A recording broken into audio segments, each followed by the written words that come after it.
శంకరపట్నం మండల కేంద్రంలో శ్రీ అయ్యప్ప స్వామి దివ్య పడిపూజ మహోత్సవం కన్నెస్వామి బొంగోని అఖిల్ స్వగృహంలో ఘనంగా నిర్వహించారు. ఈ మహోత్సవంలో స్థానిక పూజారి పోలో సుమన్ శాస్త్రి వేద మంత్రాల ఉత్సవాలతో అయ్యప్ప స్వామికి ఘనంగా పూలు పళ్లతో పూజలు అభిషేకాలు నిర్వహించారు.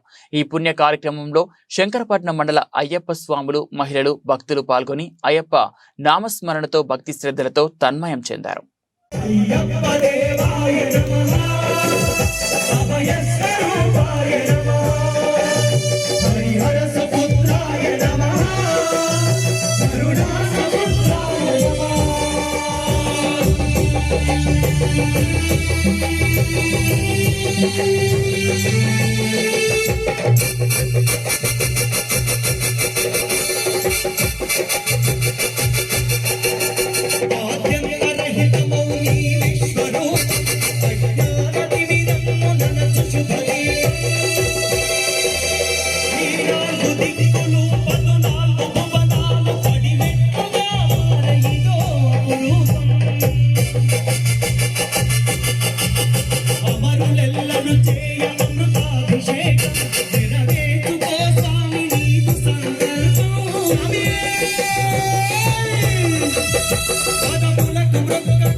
నిరంజన నీకు హారతి, నిరాకార నిరంజన నీకు హారతి, నీకు మంగళహారతి, అయ్యప్ప స్వామి నీకు మంగళహారతి, నిరాకార నిరంజన నీకు హారతి.